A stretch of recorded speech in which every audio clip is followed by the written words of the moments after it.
天文台喺晚上9點40分改發3號強風信號，並已經預告聽日下晝2點20分改發8號烈風或暴風信號，並評估聽晚較後時間至到星期三初時係咪需要改發更高熱帶氣旋警告信號。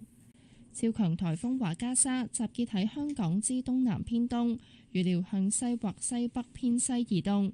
天文台預計聽日稍後天氣會急速轉壞，至於星期三天氣會持續惡劣，有頻密狂風大驟雨同雷暴，並會受顯著風暴潮影響。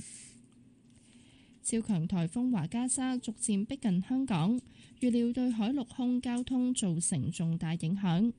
港鐵表示，當8號熱帶氣旋警告信號生效時，服務大致維持正常。但9號或更高信號生效時，重鐵露天段將會暫停服務。另外，來往香港西九龍站同內地站點嘅高鐵列車班次，聽日起逐步取消。機管局表示，聽日下晝6點後，機場只係維持少量航班升降。星期三全日航班會大受影響，多間航空公司取消未來2日多班航班。國泰航空預計取消航班數目超過500班。根據天文台對超強颱風華加莎嘅評估，本港受顯著風暴潮影響，預計沿岸水位可能同2017年嘅天鴿同2018年嘅山竹相若。渠務署同土木工程拓展署喺25個沿岸低洼或當風住宅地區進行應對措施，呢啲地區將會出現不同程度嘅水浸風險。當中11個地區嘅風險最嚴重，包括大澳、鯉魚門、三門仔新村、大埔區、嘉和里、元朗中部低洼地區、元朗西北部低洼地區、馬鞍山道頭灣村、西貢南圍、東涌灣、吉澳漁民村。渠務署已經喺相關地點安裝擋水板，放置沖水式擋水壩，派遣強力排水機械人戒備等，並派發沙包。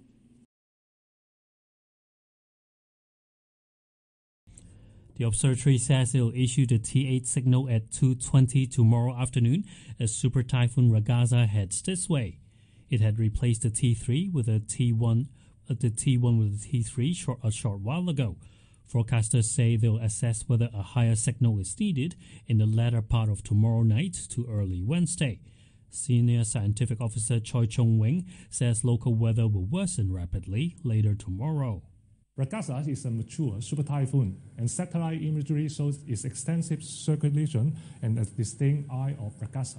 The maximum winds is estimated to be about 230 km per hour.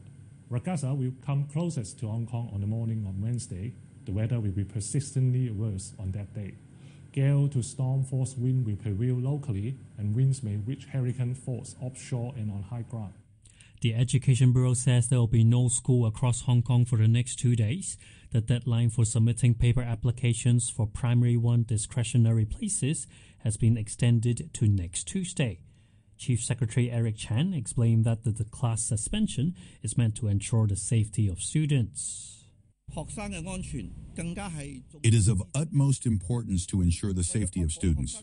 We want to prevent them from leaving the school when the weather turns bad quickly. This is not ideal and may create chaos. There will be a huge pressure on transportation, so the Education Bureau has announced in advance that all schools will be suspended tomorrow and on Wednesday. The minister also called on employers to be reasonable and flexible when it comes to work arrangements. Earlier in the day, Eric Chan chaired a steering committee meeting on extreme weather as officials make plans for the storm. Elvis Yu has more. Daycare centers and service units managed by the Social Welfare Department will close, with people advised not to send children and relatives to its units on Tuesday at all. Temporary shelters will open early at 8 a.m. on Tuesday, but individual shelters could open earlier if necessary. The government was also assessing if civil servants are needed to help clear up in the aftermath of the typhoon under the administration's mobilization mechanism. At least 600 flights on the Cathay Pacific and the Hong Kong Express will be cancelled because of the super typhoon. The airport authority says the disruptions should begin at around 6 in the evening tomorrow. It says while the airport will remain open as usual, passengers should check flight arrangements before heading to Chek-Lap Kok. Travellers will be able to stay in resting areas as well as use facilities like charging spots, while most eateries and shops will remain open round the clock. Wing Yang is the authority's Director of Service Delivery. There will be very limited movements. On Wednesday, we expect that most of the movements may be affected. We will closely work with the airlines and civil aviation department to make sure that when the weather improves, we will resume the operations of the airport as early as possible. Chief Executive John Lee says he's reminded all ministers and department heads not to underestimate the impact of the storm and make plans well in advance. Mr. Lee also said he's ordered the authorities to activate the Emergency Monitoring and Support Center early. The Drainage Services Department says it strengthened flood prevention measures to counter the super typhoon. Its director, Wingo Mok, says it's deployed resources at 11 low-lying areas around Hong Kong that could face more serious floods. For this typhoon, we have increased the number of emergency teams from the previously 180 to 200 teams to tackle the flooding incidents happen all over Hong Kong. This time we will provide over 40,000 sandbags to the resident and any resident in need. It is more than 3 times than before.